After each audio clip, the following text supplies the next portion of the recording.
Today we're doing something slightly different for the live stream.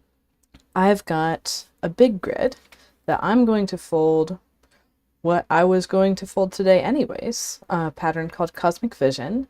It's an alternate ending for the next round of Advent of Tess. And I'm going to fold pretty much at full speed. Now, I'll still be able to answer questions, and I do encourage you to write your questions in the chat. But I'm gonna basically just start folding and see how far I can get in an hour. This is a 72 division grid, if anyone wants to try this at home. And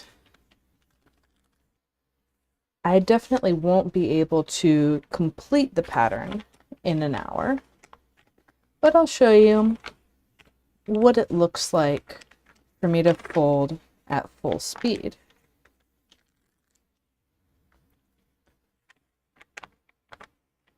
Good morning, Nancy. Glad to see you here.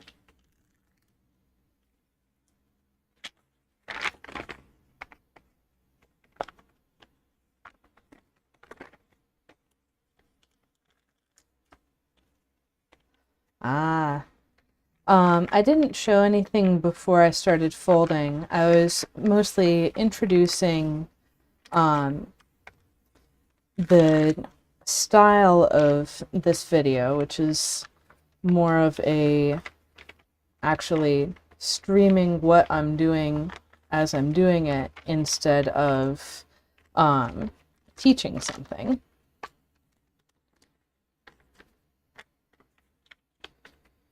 So I am recording separately also, so I'll double check the video after and make sure that it has everything included.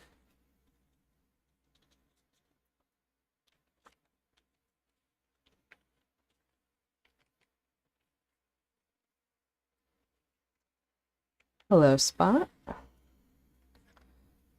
So I've got this closed hexagon twist in the middle, and now I'm going to put open triangle twists as close as possible on the other side. The paper I'm using is butcher paper. Hola, Zach. Saludos. Bienvenido.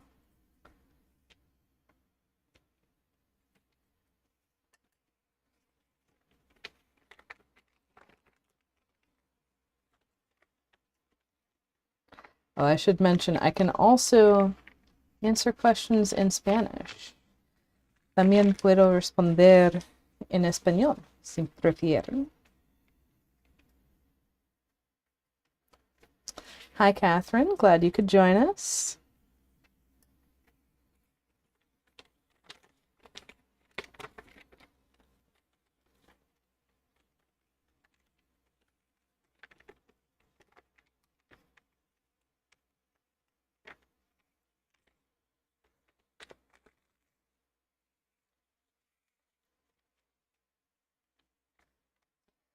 So having these twists so close together is a great way to test the precision of your grid.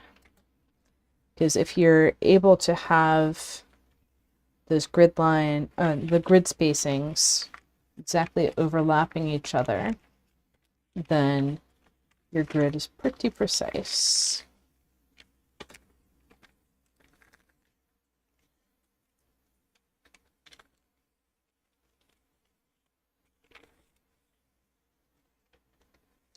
And if they don't overlap exactly, well, you don't really have to flatten it all the way to the edge. Just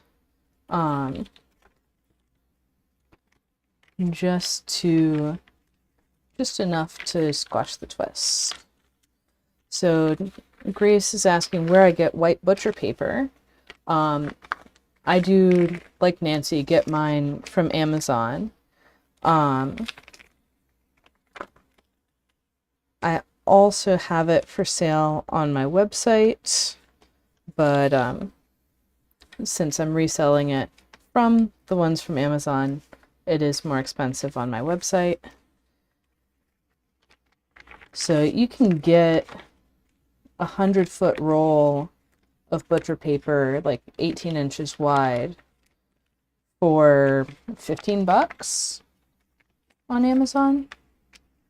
And it's not a paper that's like my top recommendation for new tessellation folders. Like if you're just starting to figure stuff out, this is not the easiest paper to work with.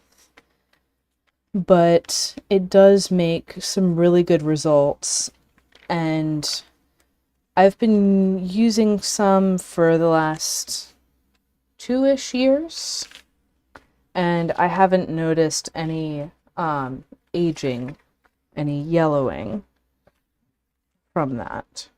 So now those triangles are in.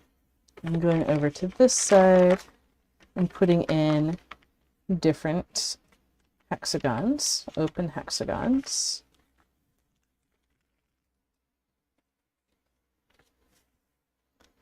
Hello, Spot.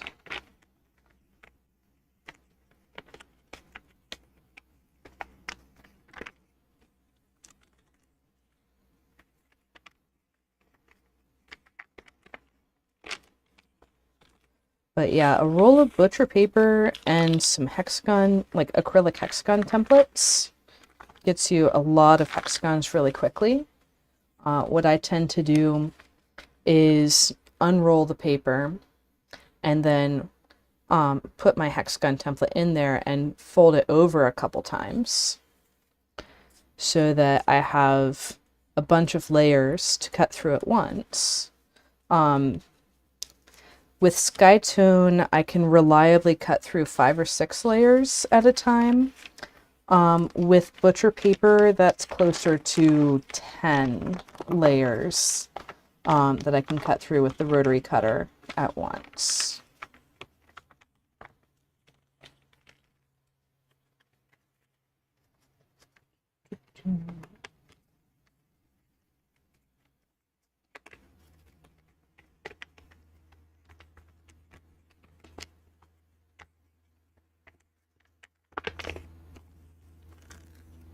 So right here I got my triangle wrap kind of mostly in place, and now I'm finishing it up.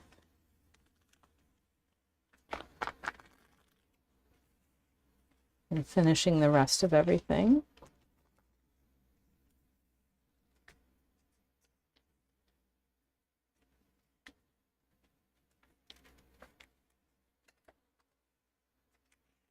And now I know for the next one exactly how far apart those need to be, so I can set that first.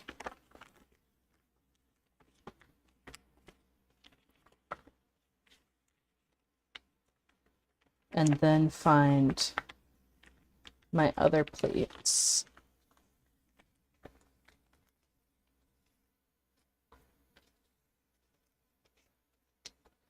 This pleat over here keeps wanting to open up, but that's fine.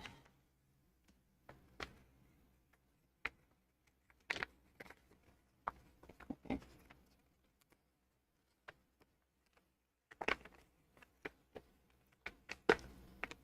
So I'm using the desk to stabilize, pushing from below. I had a grid line that was previously a valley that I needed to be a mountain, especially on these softer papers, the thinner papers, that can be a bit of a pain.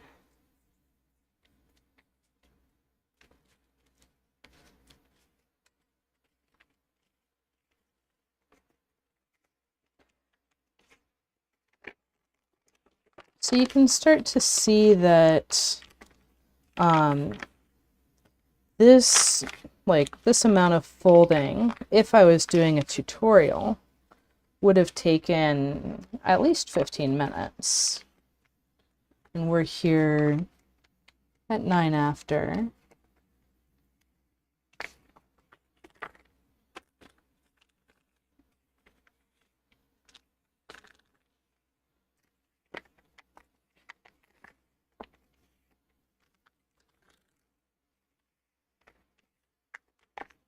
You can also see I'm kind of evolving my strategy for getting each twist in as I go. So I'm setting up the right distance for the wrap.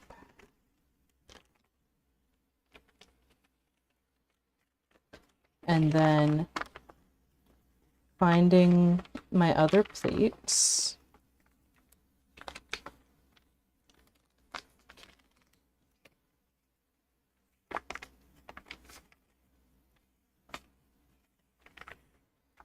And with the second hexagon, I was then setting the wrapped pleat first. Now I've switched with the last one and this one to setting the pleat above, and then using that to help me grab the mountain of the wrapped pleat. There we go.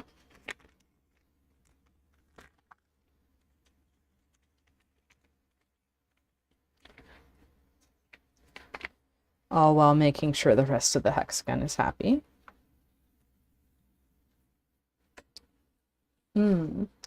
This butcher paper feels really similar on the two sides.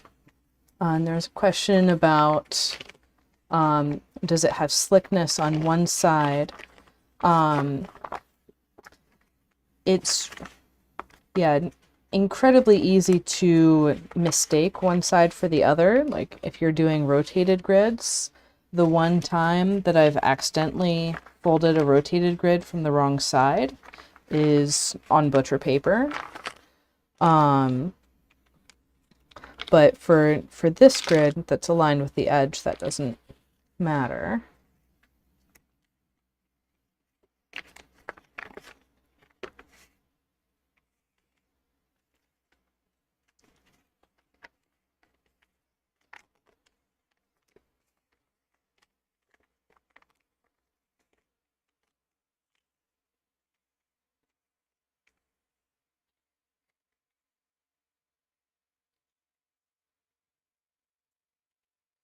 But yeah, there's all kinds of papers you can find in the kitchen that can be folded.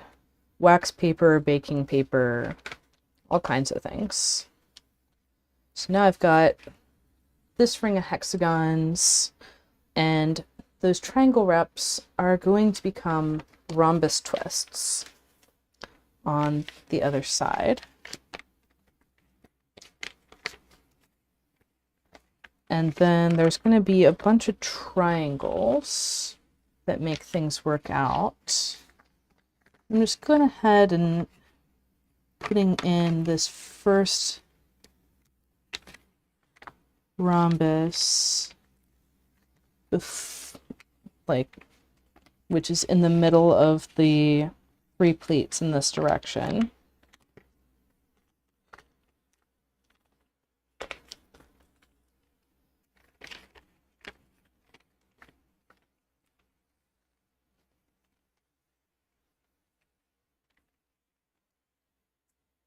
And that'll have this triangle right next to it.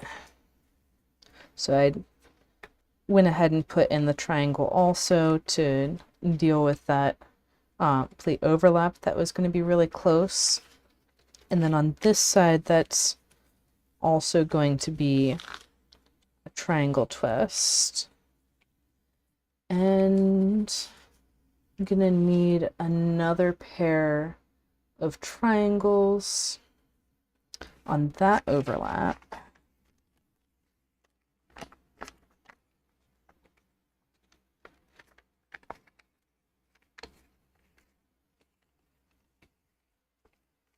Like so.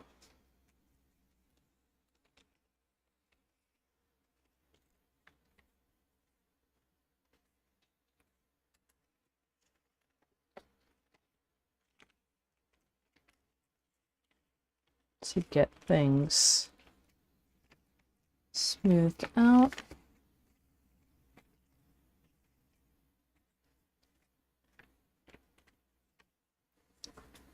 It's always tricky looking at the crease pattern while you're looking at the back side of the paper. Um, and so if you see me looking very intensely at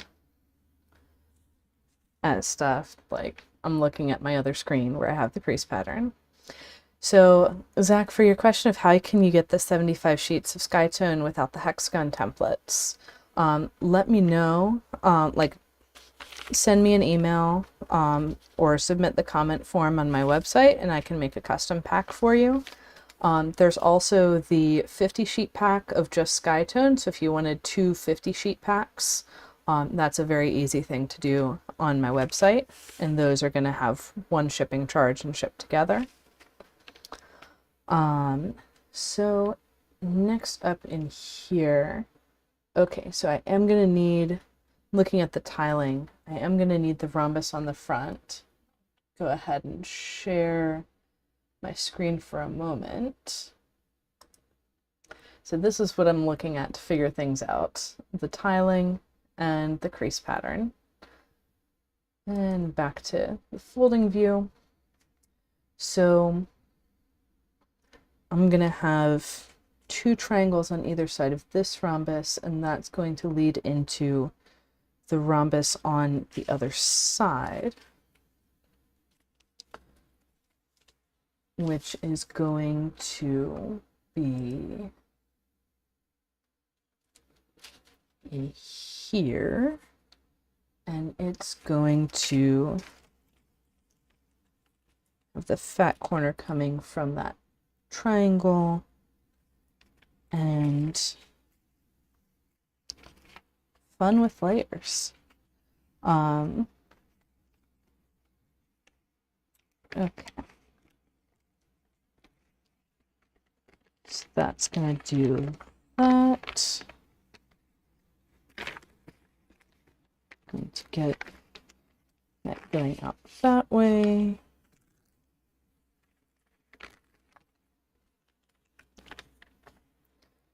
Make sure, there we go, that I can see the chat.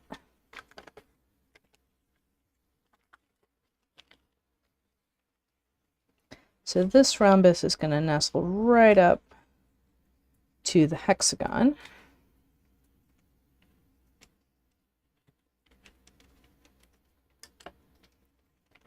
And then I'm going to have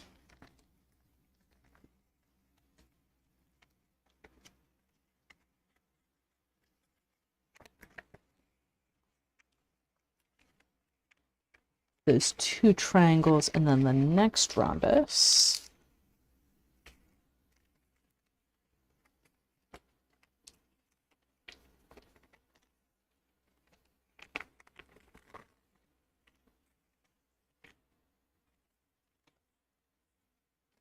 I should probably also mention that this is a tiling I've never folded before. So lots of new stuff going on here.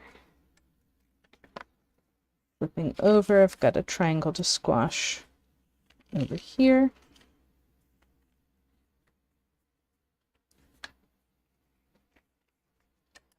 And then two more triangles to set up.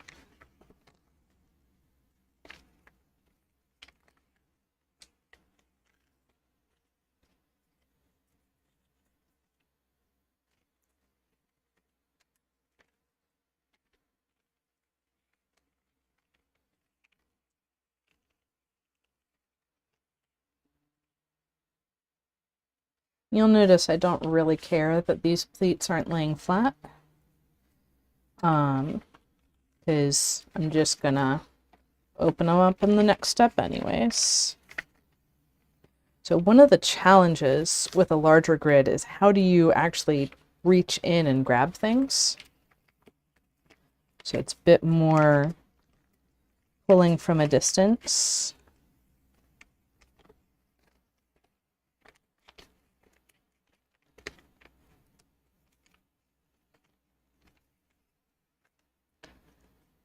Okay. There.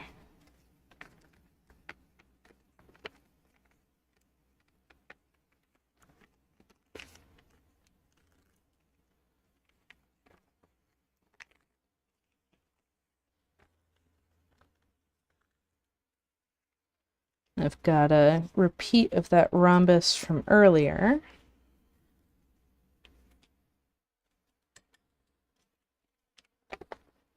And then I'm going to get my two triangles and the next rhombus.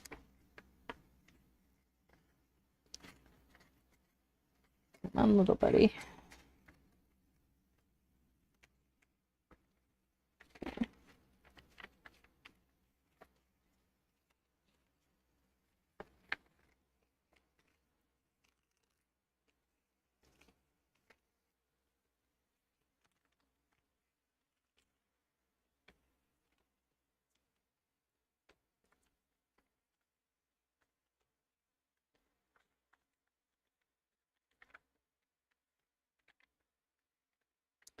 And you're welcome, Zach.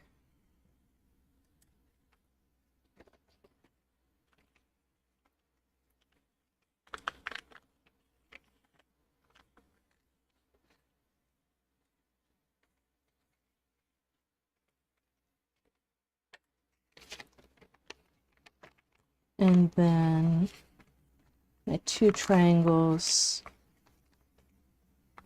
here,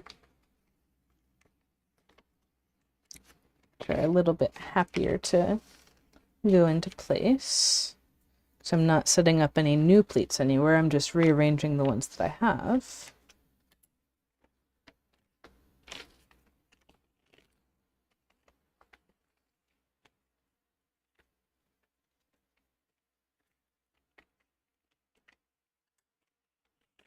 And why did I spread this to put that triangle there? Just avoiding layers.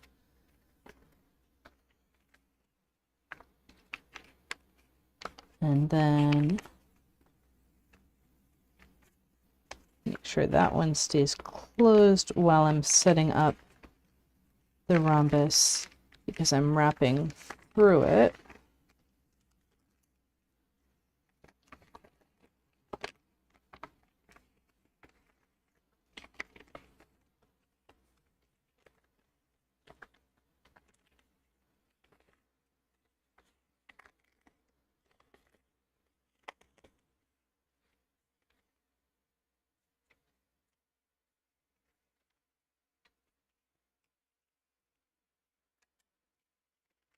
And flip and get I'm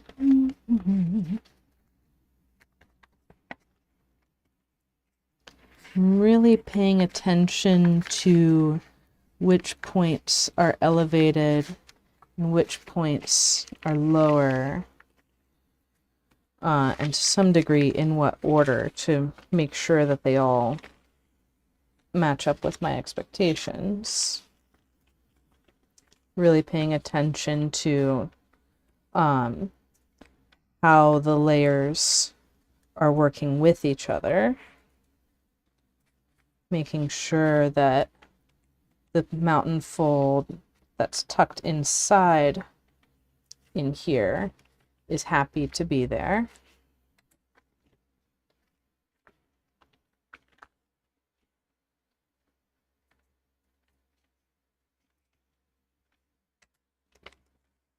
And if I see the other side is not happy, it's probably because pleats got spread apart that shouldn't be.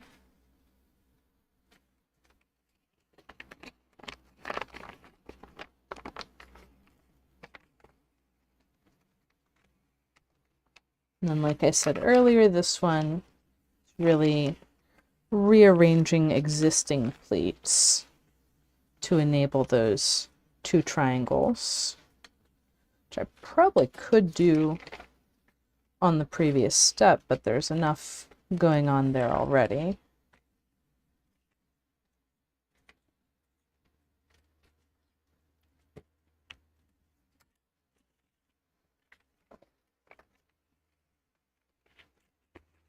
New rhombus time.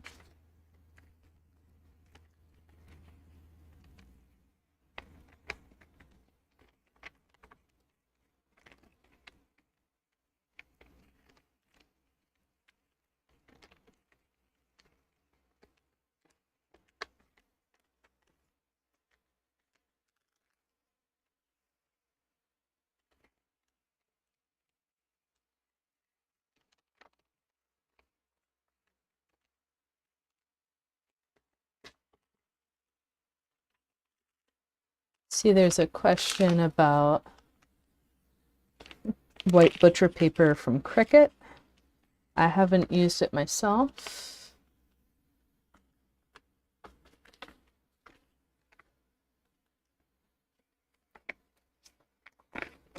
So I will say, like, the butcher paper that I use is like literally advertised for grilling. So it sounds like in the craft world, butcher paper is kind of as generic a term as craft paper, K-R-A-F-T. So there's lots of varieties.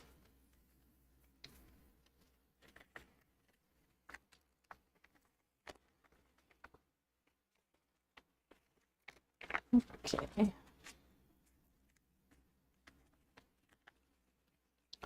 So as I go around, I'm noticing that I'm getting better and better at finding that particular set of twists. Getting better at pushing exactly the right buttons to get them to show up.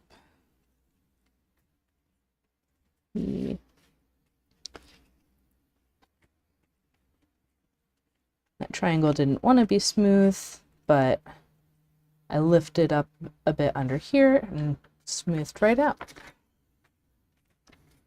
I've got a triangle here.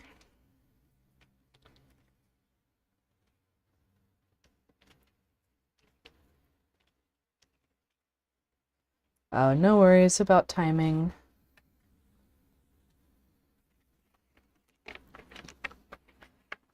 We all see the backlog.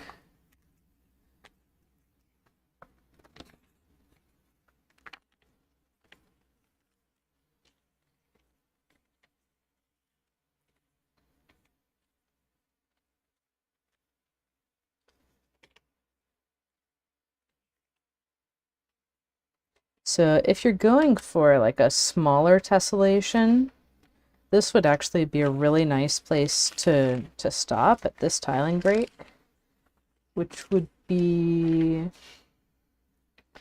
I don't know, it would definitely fit on 32 spacings. I don't think it would fit on 24.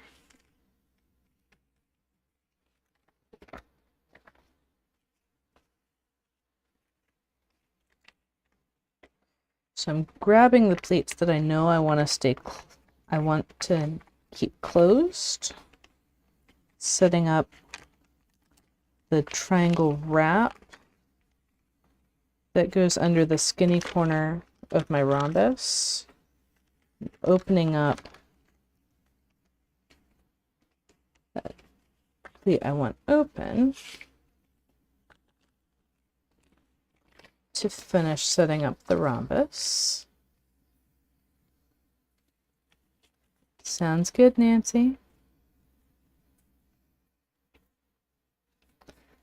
I'll probably see you this afternoon.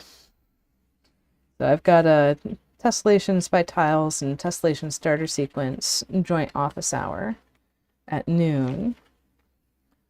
So I'm definitely gonna limit myself to about an hour here.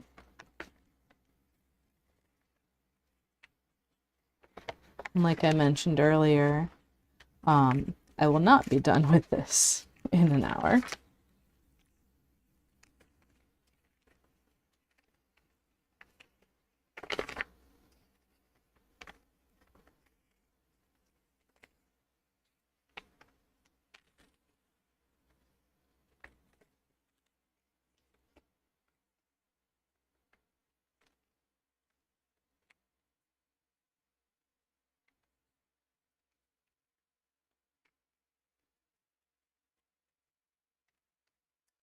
But yeah, you can see I'm constantly flipping back and forth as I'm folding.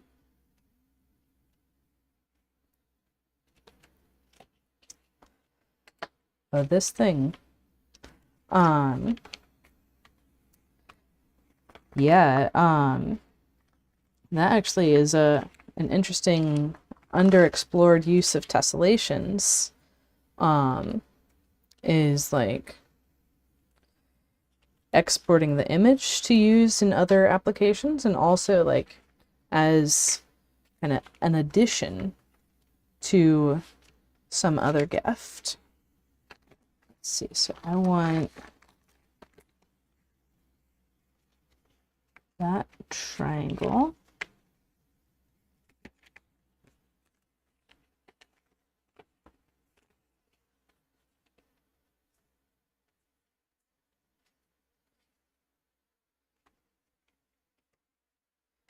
And then I need rhombus on this side, and conveniently the pleats are all there.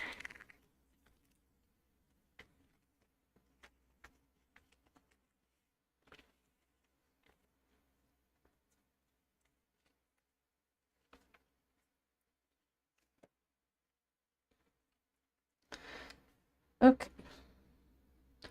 So that's that bit of it. Now I get to figure out how to do the next bit. I do have most of my symmetry points. Well, I have the 6-fold and the 2-fold points. So, and I know what's going in the 3-fold points. It's just more triangles alternating sides at dense spacing. And that should be enough to help me figure out what goes where.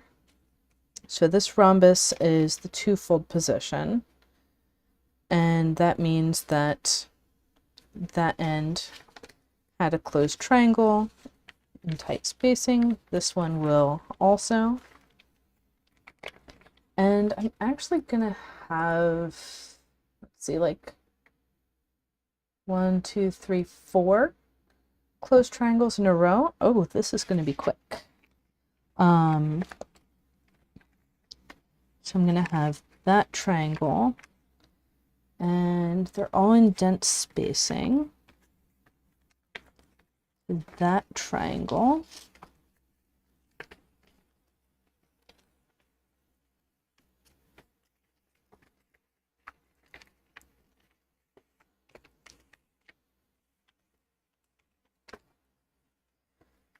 To that triangle.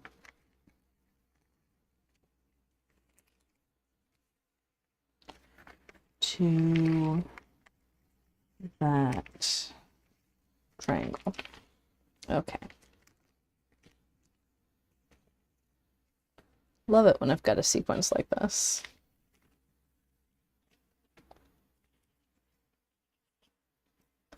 We can just go down the line, squashing these triangles.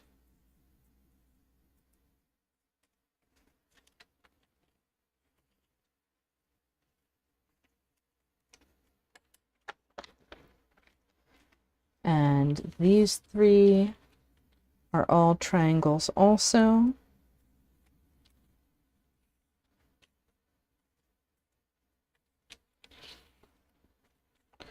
Now the tricky part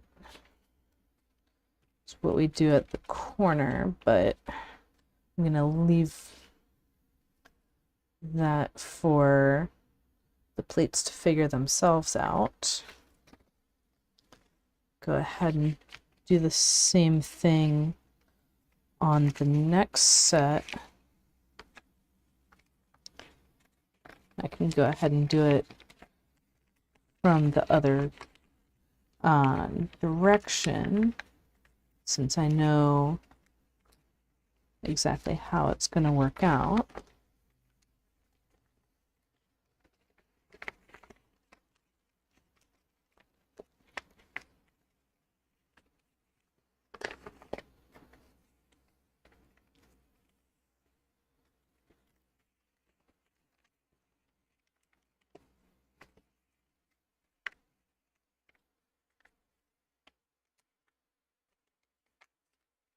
And that is going to turn into a compound wrap. We're going to leave it that way because doing the whole hexagon that goes there would be more trouble than it's worth.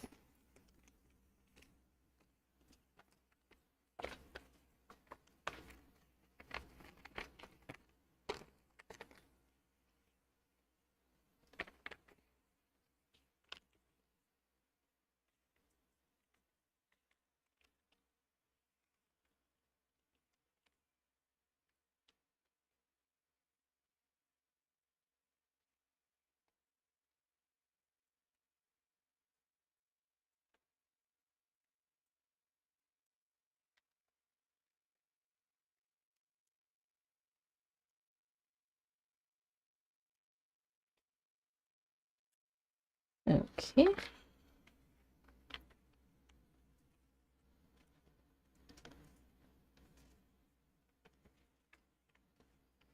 So I'm squashing 3 of these and leaving the one in the corner, because that's going to be another copy of the hexagon.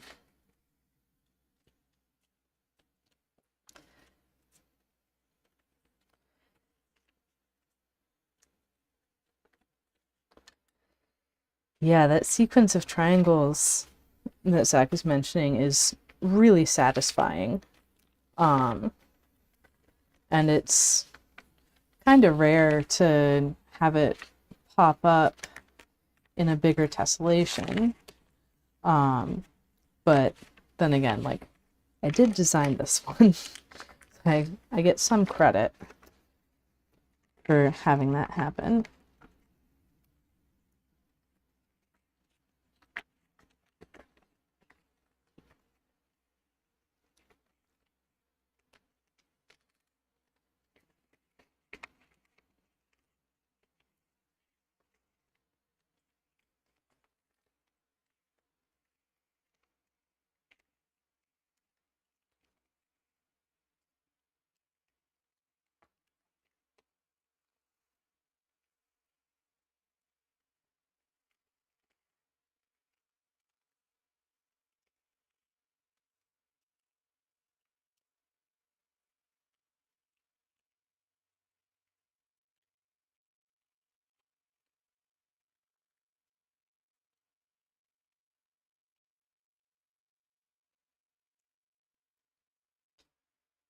So this is basically like the easiest tiling break that we'll see in this whole pattern.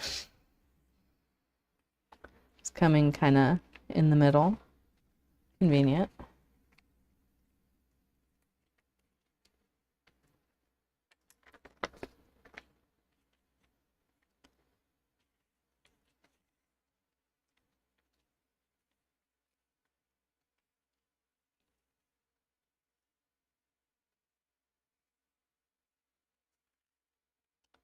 So the discipline here is to not squash this as a triangle, because that has an extra pleat going into it, and it's the opposite side of the rhombus, so that's being saved to be a hexagon later. And continue around.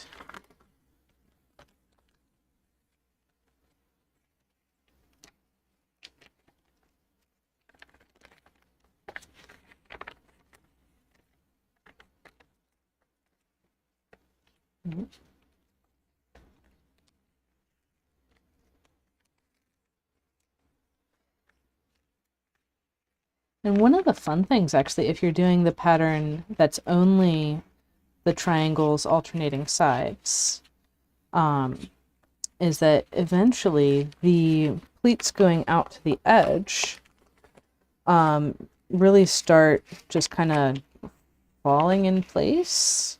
Like they've been flipped back and forth so many times that they just want to fold however you want them to fold,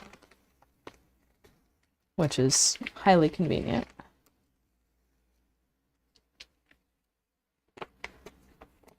You do need to make sure that all of your pleats are actually in place in all the directions before you start squashing.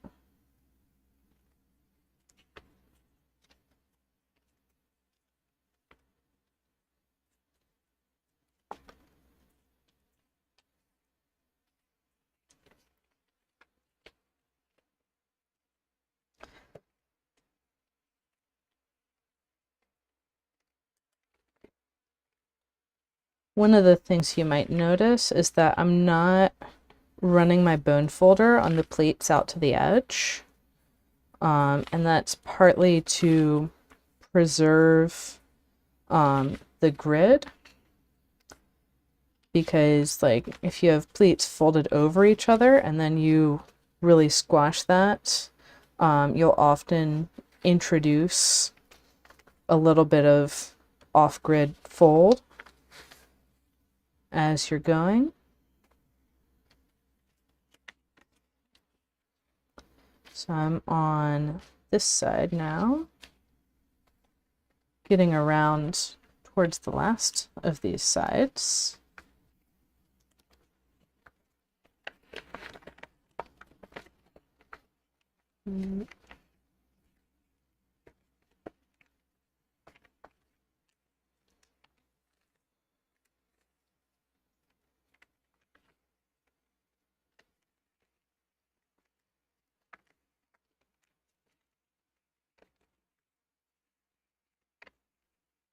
And come on, buddy.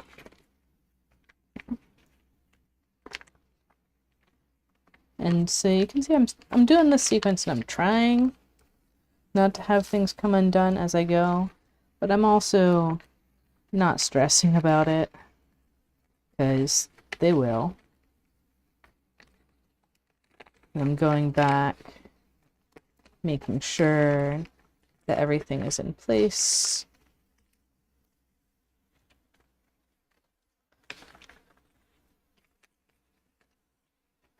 Before I squash.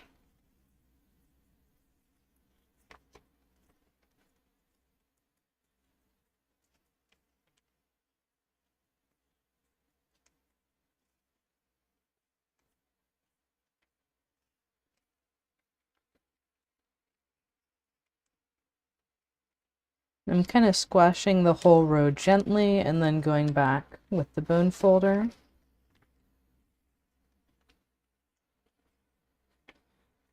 And now,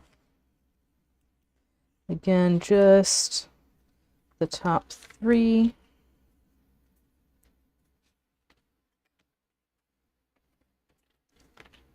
And by the way, that triangle is the position of threefold rotational symmetry. I've got a little more to go, one more edge. Okay, this time I have an extra pleat to deal with that I'm going to do a compound wrap over.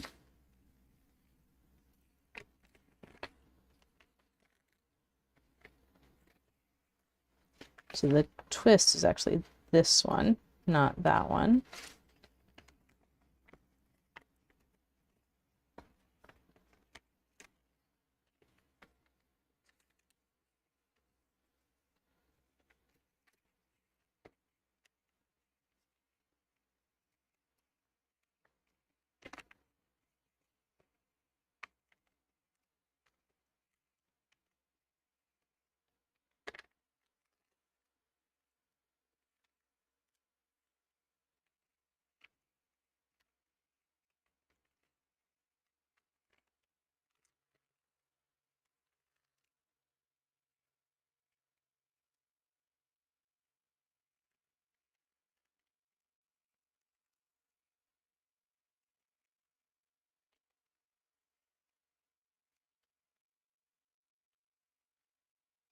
Now we've got that in place.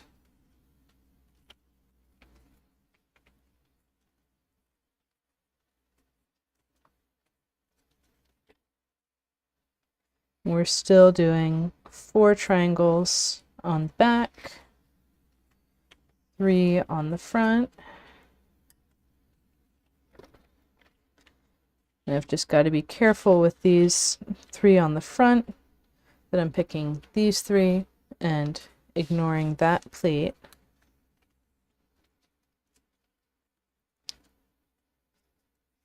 I'm gonna let this one float over.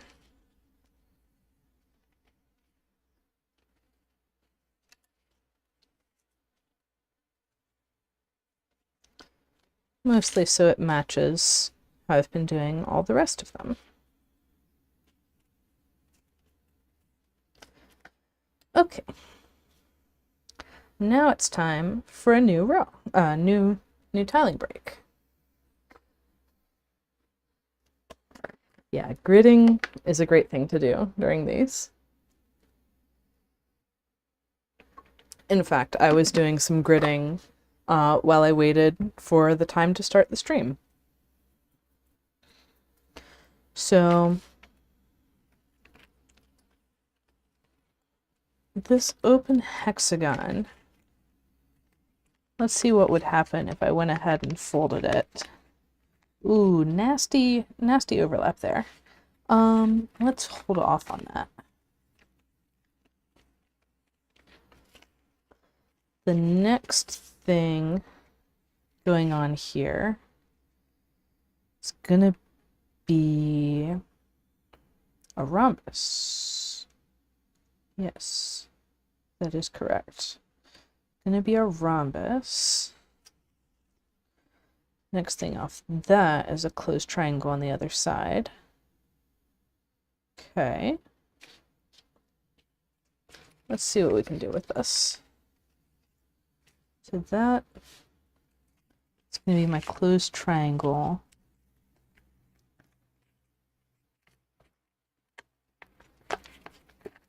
That one's going to be the rhombus.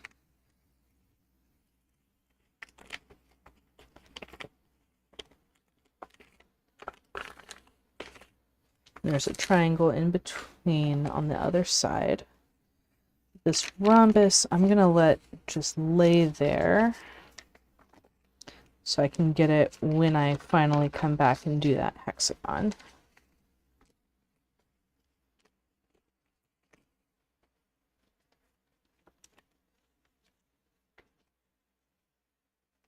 And I'm figuring out like what shapes go where because of the symmetries of the piece.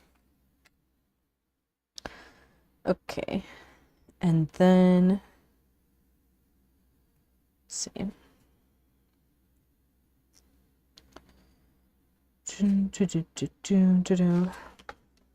Let's see. So I can go ahead and squash this triangle.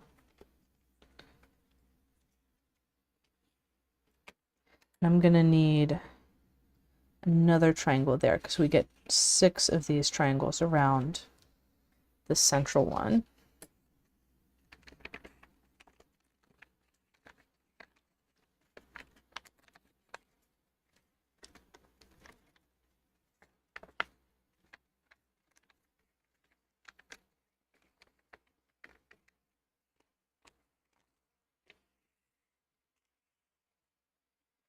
And I don't actually know if this is going to be a true tiling break or not, because I didn't draw the tiling out that far. So I've got my 6 triangles around the central triangle. That's going to be a hexagon. That's going to be a rhombus that feeds into the hexagon. So I'm going to open up here and go ahead and put that rhombus in.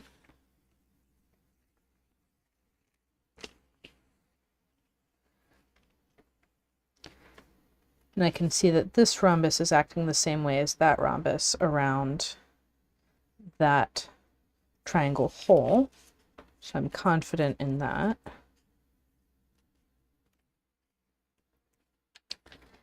And now I've built up enough to put in the new open hexagon.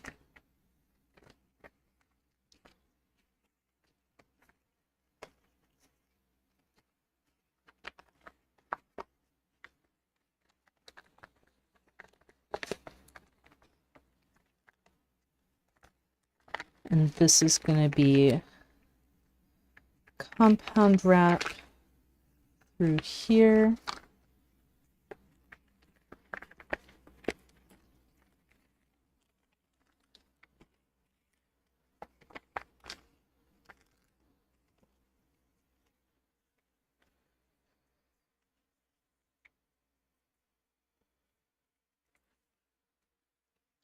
And that's exactly where it needs to go.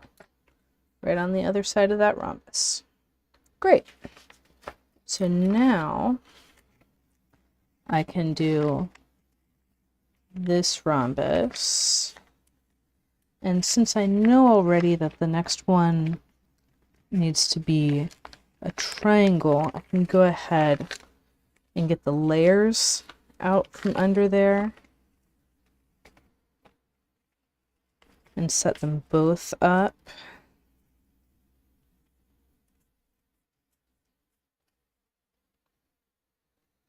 Yep, acting the same as this one around that hole.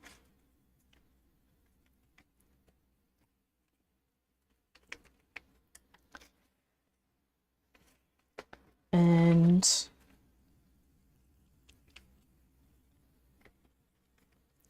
that pleat's gonna flip to get me my triangle.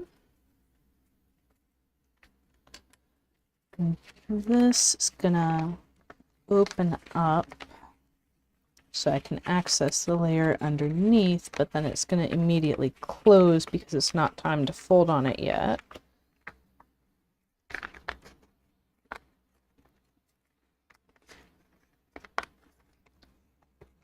And y'all are probably seeing a lot of the back of my head through this sequence. But that's what it looks like when I'm trying to figure stuff out.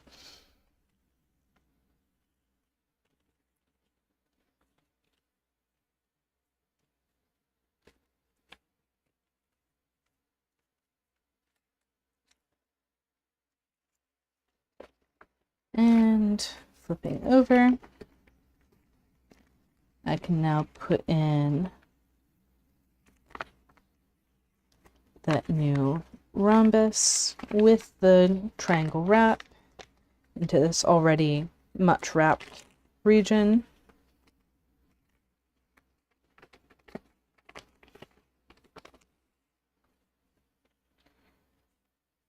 And get my rhombus. So we are going to have a true tiling break. And then opening those up, I've got 3 of the pleats already for my new open hexagon.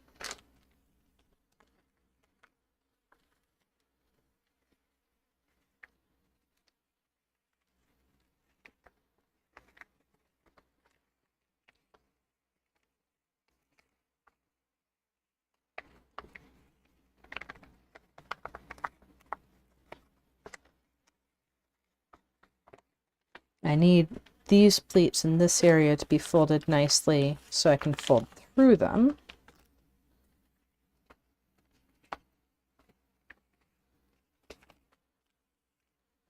With a compound wrap. And get my new hexagon.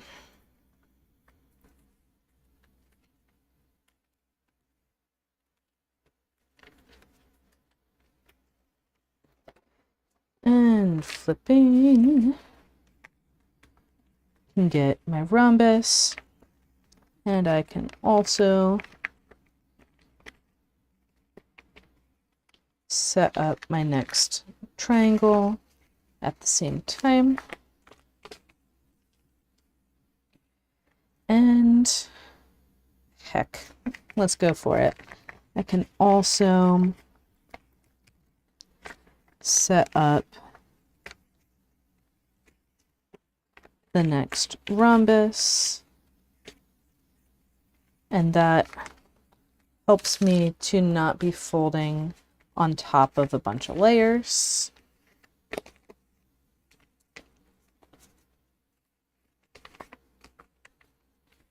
And I'm flipping the paper over less times. So making sure here that the pleats are ordered the way I want and all happy to be there. And then I'll squash. So it's not precisely one twist at a time at this level, but it's a lot fewer than all of them at once. And then I'll have 2 triangles to squash over here.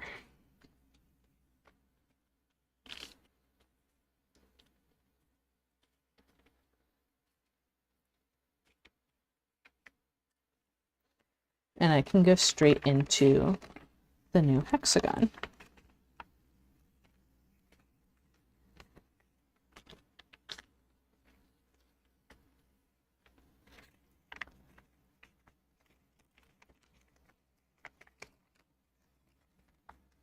There we go.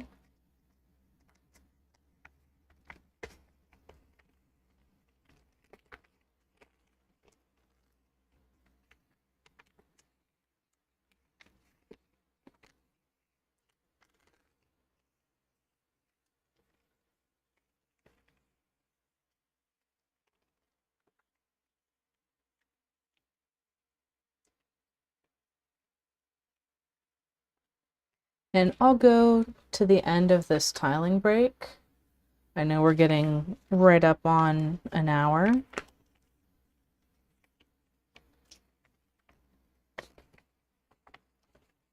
Wow.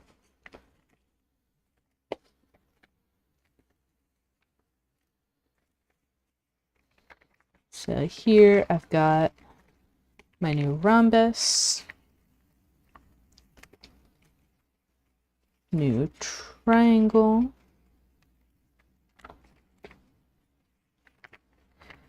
and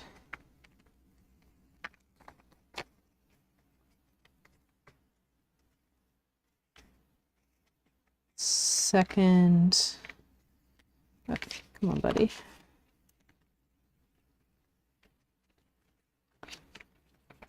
New rhombus.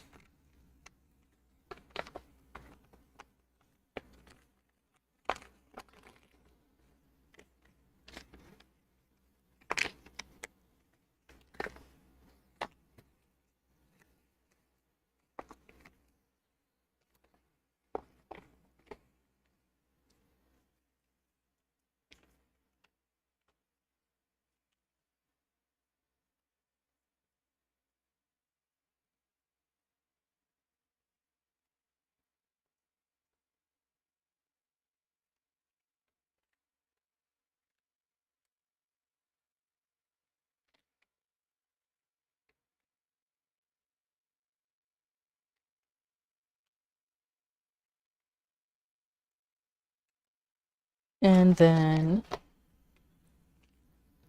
the 2 triangles that I set up for the other side.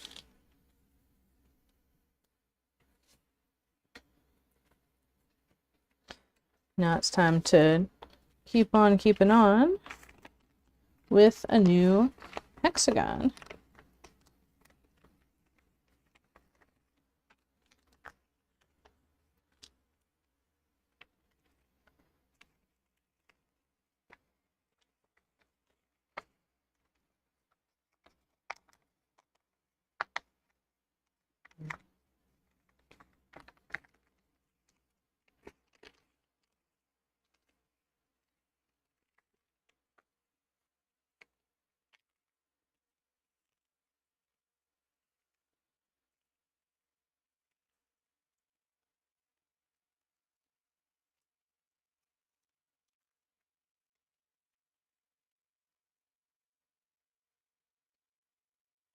And we're going to be heading straight into that crunchy zone with a bunch of pleats. But we can get a few more twists in before we hit that.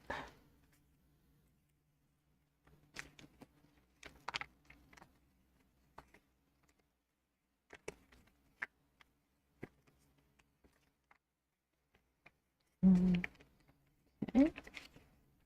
Triangle.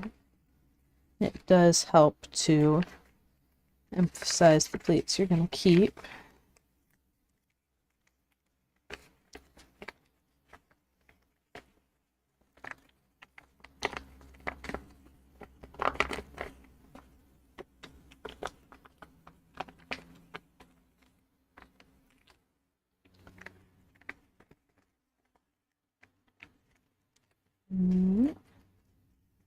Yeah.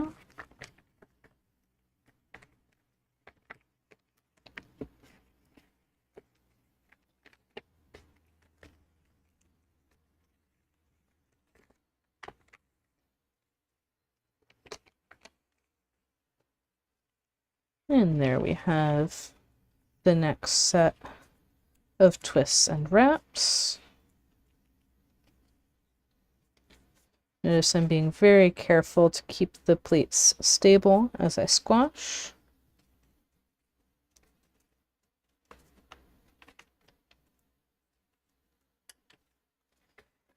And it's time to dive into that last edge. Oh, once I squash the two triangles on this side,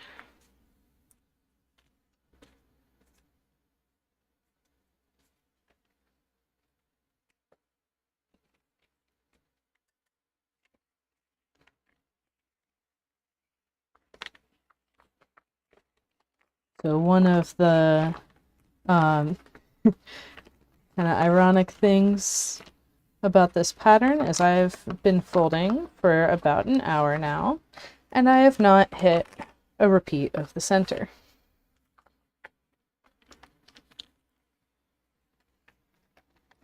Okay, so we've got a whole bunch of pleats here that are layered on top of each other.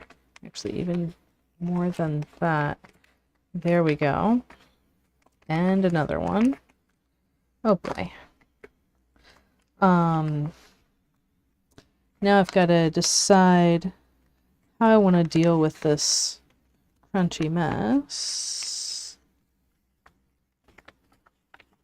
And I could just like fold straight through these very many layers.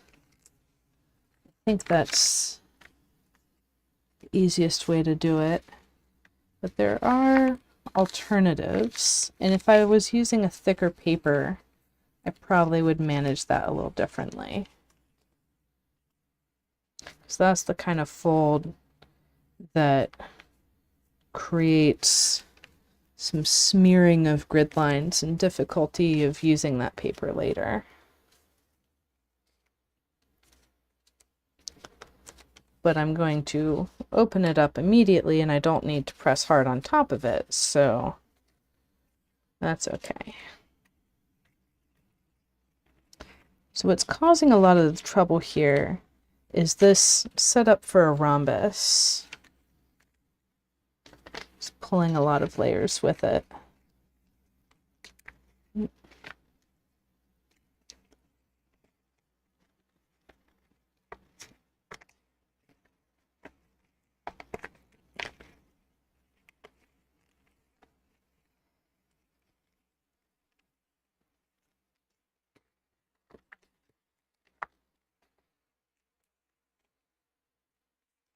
So I've got my new rhombus here and my triangle set up. I'm going to go ahead and put that next rhombus in place too.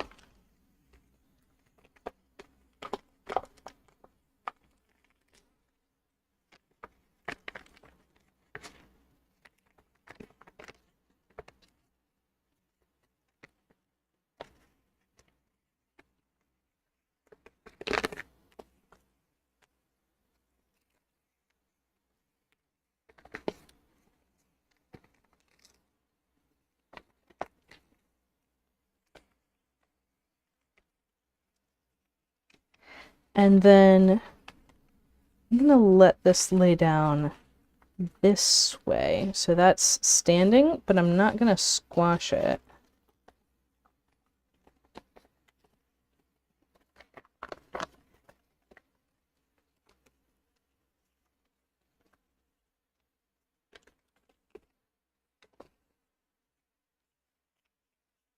Just to get it out of the way.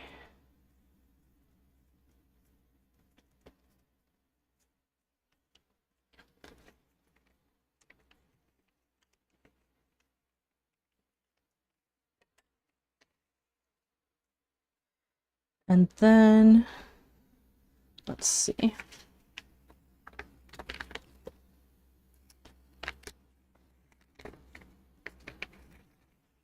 It's going to be really hard to leave it like that and squash the triangles on the other side. So I'll go ahead and get it fully set up.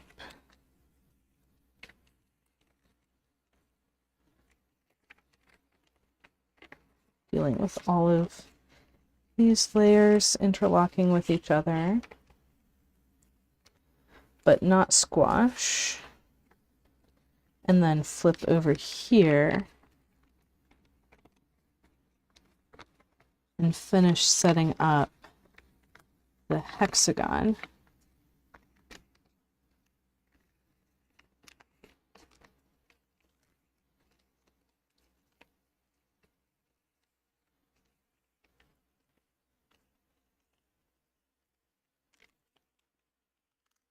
And so that's taking care of the tension in the paper. It's still not squashed yet, but it's got all the extra layers out of the way.